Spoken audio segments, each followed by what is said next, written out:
Hello there, my lovelies. How's it going? How are we doing? Welcome back to my channel, Boomy Reactions. For those of you who are new, my name's Boomy, and thank you for watching. Now today, guys, we have a history video that I would like to share with you. So this video has been requested by one of my lovely patrons. This is from Dr. Morbius. Thank you, my lovely. Now, Dr. Morbius says, I'm going to keep posting this because your reactions are awesome. Thank you. And I truly think you'll enjoy this. Dr. Morbius, there are quite a few requests and they do tend to keep piling up. But if I haven't reacted, if I haven't watched any of these videos that any of you request, just give me a pat on the shoulder and say, Boomy, I requested this video. Just remind me. I've got the memory of a goldfish, honestly. It's quite the list. But yes, okay. Fabulous. Thank you for requesting this, my lovely. So this video is the only female Medal of Honor recipient, Dr. Mary Walker. Doctor as well. Oh my gosh, that's fantastic. Obviously, during both World Wars, the role that women had was very different to the role of the men. You know, an awful lot of men were out fighting on the front lines, and it left an awful lot of industrial jobs unfulfilled, undone. So women had to step into the role. And not only that, but they had to step into, you know, the role of medics and ambulance drivers, nurses as well. So it does get quite overlooked. And obviously being a lady, you know, it's always nice to see the recognition of amazing women and the roles that they played during the wars and, you know, just contributing to that war effort, because we all did, didn't we? Everybody contributed. So to overlook the role of women during these world wars is quite, you know, it's very unfair, because it might have been a different role, but it was still very, very important. And, you know, the production of munitions in factories, good old Rosie the Riveter. So absolutely fabulous. I am thrilled to be watching this along with you guys. So let's check it out. Oh, yeah, excuse me, I've got a bit of a rough voice. This morning I've just eaten a crumpet. Very British. It's the most British thing I've done all day. Eat a crumpet. Okay, guys, if you're enjoying these reactions, don't forget to like and subscribe. Thank you so much, my lovelies. If you're interested, I have a Buy Me Coffee account. That link is over here. And if you would like to help support my channel any further, I have a Patreon account. And if you want to check that out at all, that link is in the description, just below there. Right, okay, Dr. Mary Walker. Let's see. My name is Jack Mandeville, and this is Hi, Jack Jack. History. From She's Jack's the History. only female Medal of Honor recipient in U.S. history. She was the first and one of the only female field surgeons during the American Civil War. She was a POW during that war. She was a trailblazing feminist that marched to the beat of her own drum. So much so that even other feminists didn't care for her. Oh my God. Just walked her own path. I love it. Neurodivergence, obviously. That is absolutely fantastic. To be a field surgeon as well. I think the term surgeon kind of invokes these images of tidy, neat surgery in sterile conditions. Very controlled. Field surgeon, nah. Messy, gory. You had to have a stomach of steel for this. Amputations, oh my gosh. And just death around every corner. You had to be such a really hardy person to be able to do this job. Fabulous. And above all else, good on you, the girl. woman loved a good pair of pants. She was I love a good pair of Dr. pants. Mary Edwards Walker. Woo! I briefly covered her in an earlier episode and said that she deserves to be her own episode. Yes. So here we are. Like any legendary outlier in society, she was a mix of chance, wiring, and background. And to understand who Dr. Mary was, you have to understand her background, being born in early 1830s, upstate rural New York. Her parents were out-of-the-box thinkers for their time. Her father, a physician and farmer, and mother, an educated woman for her time, were both radicals in their thoughts of gender equality and the abolition of slavery. Now, when we say radicals this day and age, it's I think a lot more radical than they would have been considered in this time era. So what they would have been considered back then is probably just normal equality as we know it now. Okay, I think I've shot the gun a little bit. I jumped the gun a little bit. I assumed this was one of the world wars. It's not. This is much earlier, I think. Real American free thinkers for the time they lived in. So many dickheads today are prone to saying things like, progressive. If I was alive in the early 1800s, I would have been an abolitionist. The f you would, you? asshole. Less than 5% of the American white population was on that train back in those Wow. days. The majority of other people were, at best, against the expansion of slavery, not the abolition of it, or they were completely indifferent. The only reason you feel comfortable saying something like that is that you were born into a world where other people had already spent decades getting the hard part out of the way. Equality is normalized for us, thank goodness, by the way. Equality is so normalized for us that it is easy to make statements like that. And it's hard sometimes to understand how such heinous inequalities existed amongst normal people. It's difficult to understand that because we have such, 21st century brains, and we're all, I'd like to believe that we're all quite progressive. So I had never thought about that. That is an interesting thing to say, isn't it? That's really interesting to think about. I'd love to think that, I would have been, if I was born 200 years, 300 years earlier, that I would have maintained my progressive stance. I believe in equality for everybody. It's easier to say that than it is to actually consider what you probably would have thought like at the time. Awful thought, isn't it? So you get to conveniently act like you would have been one of them because you're oblivious to the fact that you're just a basic ass bitch like the rest of us. I'm basic, you're basic, everyone around us is basic. I'm basic. Ooh. Jack, your words, they hit hard. Say it how it is. And there's only a handful of living people right now whose names we'll remember 200 years from now as people who truly elevated society. True. And guess what? We don't even know who those people are right now. You can't predict where any of this thing we call the human experience is going. Is this too preachy? Anywho, Mary Walker was... I don't think it's preachy. I think it's actually quite... It's working my brain. It's exercising my brain. It's food for thought. That's what it is. Thinking. An outlier from the Preach, beginning. Jack. In the Victorian age of strict societal norms, her family bucked them at every opportunity, encouraging Mary, her 4 sisters, and 1 brother to think freely, question authority, and make decisions that made the most sense to them, not what society told them they should do. Outdoor, traditionally male chores were just as expected of the girls in that family. Furthermore, they received certain types of education that would have otherwise been shielded from females at that time. But what really separated Mary and the girls in that family was pants. Yes, pants. It seems laughable nowadays, but the idea of a female wearing pants in the 19th century America was more foreign than ending slavery. Like, it was actually had people appalled and aghast. Like, oh, isn't it bizarre?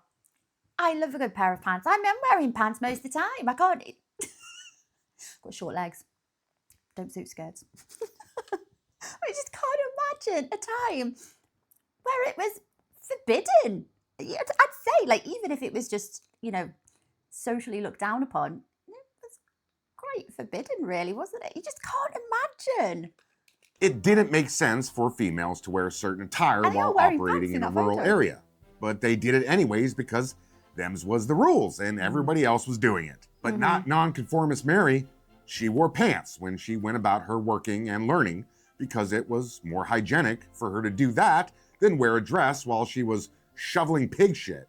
That and corsets of the day restricted breathing and movement. And it, of course, brought a lot of ostracism and teasing from others in the community, which is where she learned to not give a damn about what others thought of her. An attitude that would be the basis of her accomplishments in life. So Mary was done with primary school and going out into the world. She did what a lot of unmarried women did in those days. She became a teacher. And in that time, she faced a good deal of teasing and discrimination. I would have imagined, given the times, that any other academic profession, any kind of career like that, would have not really been open to women. So naturally, yeah, I think a lot of intelligent women probably fall into teaching, maybe with the hopes of, educating and passing on ideals and forward thinking onto their students. Including one instance when a group of kids assaulted her. But the knowledge and desire to make her way into the world on her own accord couldn't be contained. By the time she was 20, she had saved up enough money and was one of the first women in America to attend medical school at Syracuse Medical College. No surprise there. She had grown up fascinated by anatomy and medicine and was given access to her father's science and medical books in which her parents encouraged her passions for learning. She's very fortunate to have been born into the station that she was, because, if she was born into maybe like a lower class and didn't have or hadn't inherited this life and money, she probably would have had less opportunities. And yeah, very fortunate. All right, Mary, you're around the educated class now. I bet the teasing will subside now that you're around the coastal intelligentsia instead of farmers, I right? doubt it. Wrong. Might get She worse. faced even more teasing, backlash, and ostracizing than she did in her hometown. A lot of pigs. I mean, they might be educated, but I imagine there's an awful lot of pigs around. Why would a woman be here with us? What does she know about medicine? And why is she More than wearing you. pants? The funny thing is, she did a thesis arguing the need for more female physicians because male doctors weren't equipped with the knowledge and inherent understanding of women's hygiene and physical needs. Yes. And while that's not really Women's the health. case anymore, at the time, she was absolutely right. Medicine pertaining to women's specific needs was absolute dog shit in the 1850s. On top of that, she focused on how Victorian-era fashion was detrimental to women's health. Yes. And that they needed more practical attire in their day-to-day. Absolutely. Like pants. What can I say? The woman loved pants. I can thank Mary for the fact that I wear pants 24/7. Thank you, Mary. Thank you, doctor. And look, unlike Mary Walker, I'm not a doctor, so it's completely inappropriate for me to make any diagnoses of her. But if you look into her personality traits and her ability to unapologetically be herself and ignore a world that was fundamentally against her goals, I think she may have had a touch of autism going on. Like, I'm getting some real Temple Grandin vibes from her. I mean, they do generally say as intelligence increases, autism, especially in women, is more easily hidden. Traits get hidden amongst. It's easier to mask, I suppose. I would say there is a possibility that she's probably like. I believe neurodivergent people can recognize other neurodivergent people. Yeah. And I would say she's probably neurodivergent, maybe on the spectrum somewhere, but we all are. And I would say that her upbringing, being as open and free as it has been, she's not had to mask an awful lot of these traits and qualities because she's got very progressive parents that have almost encouraged a lot of these ideals that other people would have stifled and, buried. So maybe it's that she's neurodivergent and has been able to express an awful lot of those traits a lot more openly than a lot more people at the time would have been able to. They would have felt the need to mask a lot more heavily to fit in to society, It's my 2 cents anyway. The woman who fundamentally improved the expediency and humanity of the American cattle industry through her advocacy and sacrifices. If you haven't seen that movie, check it out. Claire Danes is a national treasure. I love Claire Danes. Well, so is Temple Grandin. My name is Temple Grandin. In 1855, the Ooh, same I year forgot. she completed her medical degree, Dr. Mary Edwards Walker married Dr. Albert Miller. If you're assuming Mary and Albert didn't have a traditional wedding, you'd be right. First off, there's a reason we don't call her Dr. Mary Edwards Walker Miller. She flat out refused to take her his husband's last name, which was an insanely radical concept back For the then. time, yeah. And then she refused to say the word obey in her wedding vows. Vows are different now, aren't they? But yeah, they don't sound great, do they? Really don't. Change for the better. I imagine her husband must have been just as progressive thinker, just as progressive as Mary. He must have been. In fact, I'm going to go as far as saying I bet he loved that about her. Peas in a pod. Like, at that point, she was just blatantly letting Albert know that you're a fucking moron if you've convinced yourself that you're gonna change me. I don't think But he my wanted to. favorite part Why? of it all, did Mary put on a white wedding gown for her nuptials? Nope. No. She wore a skirt for sure. And Okay. underneath that skirt, pants. Pants. She wore pants to her wedding with a dude. Dr. Mary Walker literally wore the pants in the relationship. I don't know if any of you have been to a lesbian wedding before, but it's perfectly normal for both women to wear a wedding gown. Yeah. And in many other cases, it's perfectly normal for one bride to wear a gown and the other opt to wear something Have a nice less formal, like a suit in many cases. And I'm sure there's been cases where both brides decide to wear a suit instead of a gown. But Mary Walker was wearing pants to her wedding to a man. And that's just funny to me. Then Mary and Albert lived happily ever after, and there was never any stigma about her life choices ever again. The marriage Really? was doomed from the start. Oh no, maybe Albert isn't as progressive. Oh, I wanted more for Mary. First off, they barely got any customers at their joint medical practice on account of it being the 1850s, and people were freaked out by a woman doctor. Then Albert cracked and started habitually cheating on Mary. So she once again proved herself to be a pioneer woman of the day by divorcing Albert, On the which grounds of just adultery. wasn't a thing back in those days. No, I don't think. I don't know this for certain, but I think even to divorce your husband in that time era, I don't think you were able to divorce them on grounds of adultery. I think maybe men were able to divorce their wives on grounds of adultery, but I don't think it worked the other way around because it was just generally accepted that it's okay when it's the other way around. It's awful, isn't it? I hope I'm wrong. I do hope I'm wrong about that. So what's a divorced, pants-wearing lady doctor to do? Well, Mary started writing and lecturing about women's issues, particularly dress reform, which is just a fancy way of saying she was openly telling women to be better to their bodies by throwing on a pair of pants every Wear once some in a while. pants. Then it happened.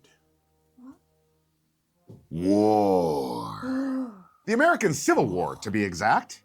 Like I said earlier, Mary was a true blue abolitionist. I know I said it earlier, but I got the wrong war. Naturally assumed it was one of the World Wars. It's not. It's the Civil War. While most soldiers of the day enlisted should have because looked at the they were uniform. looking for a little bit of an adventure, a paycheck, and yes, they had a sense of duty to their cause of secession or preservation, Mary really believed in the cause of freeing slaves. So she made her way down to Washington, D.C. to try to join the cause, in which she was quickly rejected. Oh. You know, on the account that She's a these dudes woman. had probably never seen a woman doctor before. Nevertheless, she volunteered herself around DC hospitals without. How can you refuse someone fighting for basic human rights on the grounds that they're a different type of minority? I always feel a bit weird referring to women as minority because they're not, but over the decades, we've very much been treated like them. Anyway, yeah, it's just ironic. Pay and treated many soldiers. She even made her way near the front lines, unpaid, and treated soldiers in field hospitals after the battles of Fredericksburg and Chickamauga, all while wearing her signature skirt dress with pants underneath. Her argument was that that outfit helped her work easier. And unlike the stuffy environment she was accustomed to in pre-war New York, you can see why these rugged soldiers would have heard that and been like, yeah, that makes sense. No. Oh, bless you, Peter. In 1863, Mary officially joined the war effort when she received a contract to be the assistant surgeon of the 52nd Ohio Volunteer Infantry Regiment. Assistant surgeon. But she's more than qualified to be a surgeon, isn't she? This reminds me of Outlander. Yes, you all watched it. It's great. Oh, it's so sad though. Can you imagine trying to run around the front lines, the battlefield, and you're wearing a dress? Chubrub City, am I right? It'd be a nightmare. As a civilian field doctor, making her the first ever female surgeon on the U.S. Army payroll. Like before, her knowledge and enthusiasm proved instrumental in the health and repair of the unit. But this is the thing. She was a humanitarian at her core. It wasn't just people under slavery she had compassion for. It was all people. Everyone. And her medical knowledge and experience was extended to Confederate civilians as well. And even more so, she started making a habit of crossing enemy lines to treat wounded Confederate soldiers and assist in procedures with Confederate doctors. Oh, I suppose it's part of the Hippocratic Oath, isn't it? That you help, you don't really distinguish, you don't take sides, you help whoever needs medical assistance. I mean, I'm not claiming to know the Hippocratic Oath, but I think that might be part of it. And that's when old Mary Walker saw the end of the war.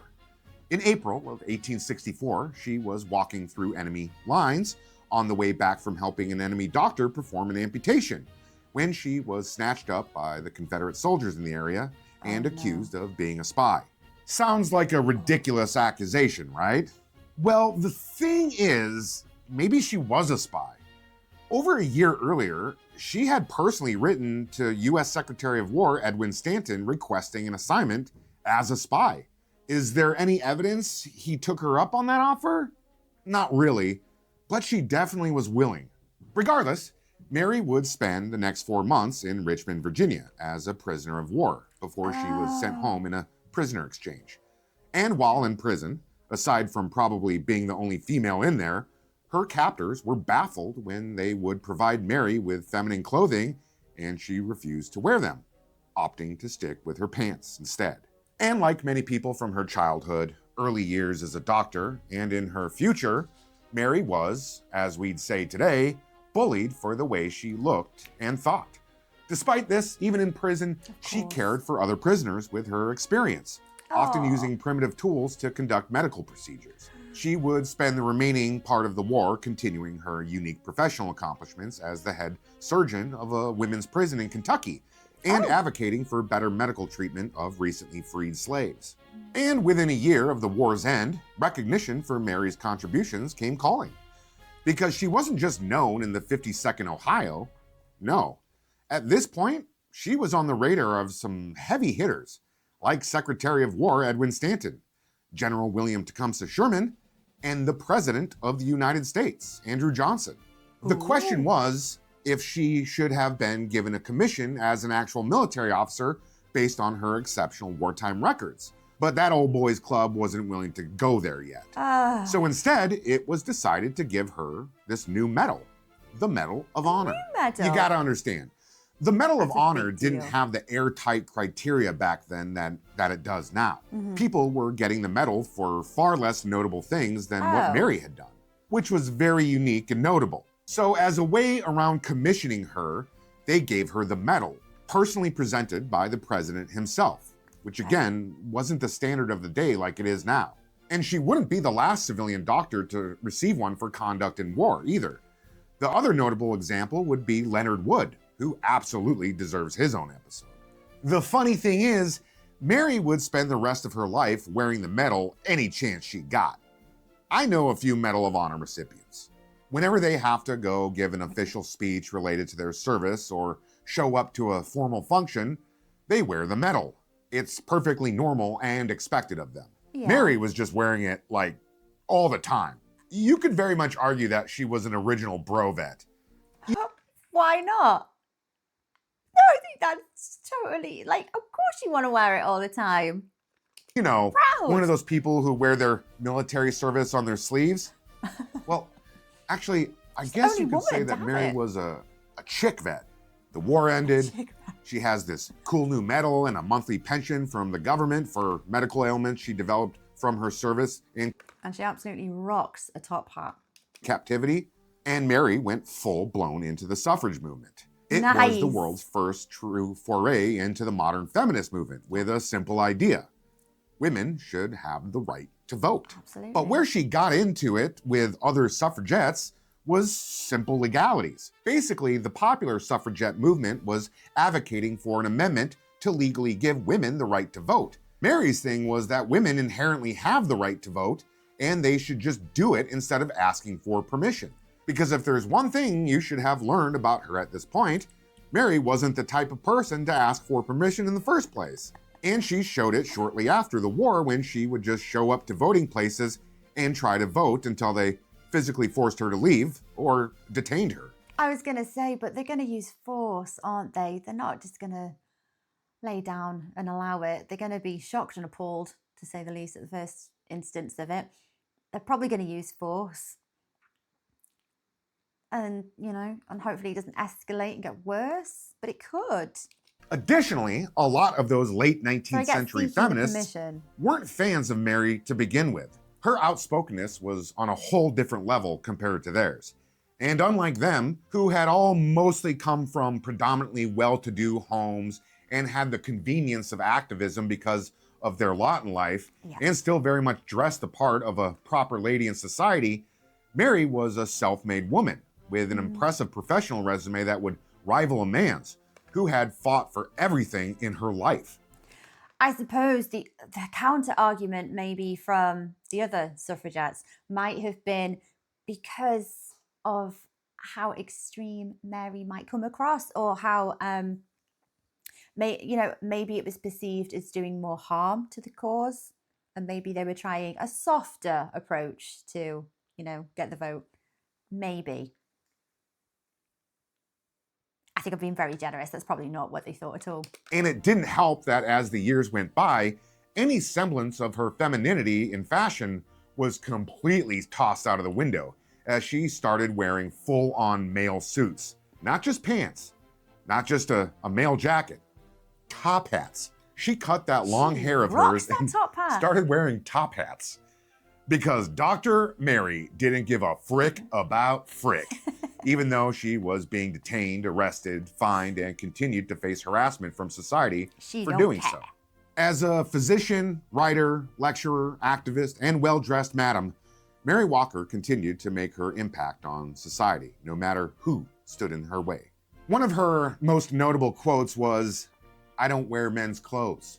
I wear my own clothes." I wear which clothes. just absolutely sums up how she approached life. Yeah. One thing I have to mention before we wrap this up, in 1917, over 900 medals of honor were revoked after an Army-appointed board determined that they weren't worthy of the medal. And yeah, most of them weren't. I did an episode on it. Watch it for more context. Okay. Hers was one of them. But here's where it gets tricky.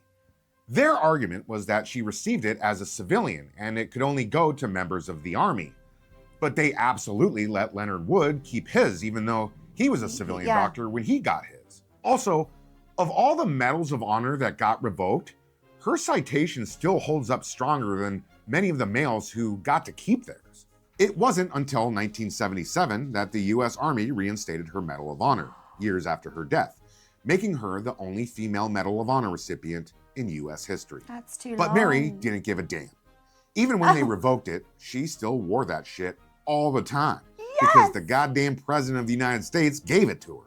And above anything else, even though we're talking about her wartime accomplishments, we need to remember what her existence did not only for women who work as doctors today, but for women's health in general. Yes. She died in 1919 at the age of 86. She was buried in a suit with pants on, not a dress. Naturally. Over a year later, the 19th Amendment would be ratified, giving women in America the right to vote. Dr. Mary Edwards Walker, rule breaker, pioneer, war hero, pants and top hat aficionado. The difference between you and people from the 1800s is that you have more leisure time and echo chamber social media validation to feel like you're the one who has things figured out. True. You don't have things figured out. You don't have that. You're just another basic ass American, like me, whose mark on the world will be lost in time based on mediocrity. But at least I'm not delusional enough to think I'm special. Unlike you, who thinks because you're stating the obvious about being against slavery in 2025, that means you would have been one of the only brave ones in 1832. 99% of the population is only as good as the time they live in. And you're an ignorant piece of shit if you think you're the exception to that. Trust me on these statistics. I'm a man. My name is... Did not have to end it with that statement right up until that last line, Jack. Jack, your words come me like a knife. Basic. It's that is a very, very hard-hitting point, but it's also a point that I've not actually considered before. We'd all love to think, I know I said it earlier, we'd all love to think that we would be just as progressive as we are now if we were born 200 years ago. But again, we enjoy an awful lot more freedom and we have different lives. It's just a lot, we live in a different world, don't we? It's interesting to think, what would I have thought 200 years ago? Oof. That's racked my brain. That has rocked my brain.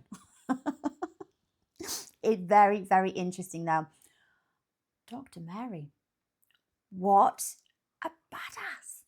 What a woman. Oh my gosh. And she's just paved the way for so many things as well, for women's rights, for women's health and services and anything medical. Direct, I mean, there's not even just towards women. I imagine she's probably done an awful lot of groundbreaking medical work in general. Philanthropy. Absolutely amazing. And you know what? You can tell even from the photos, from start to finish, all the way through there, the expression on her face is just, I don't give a damn. Badass. Oh my gosh.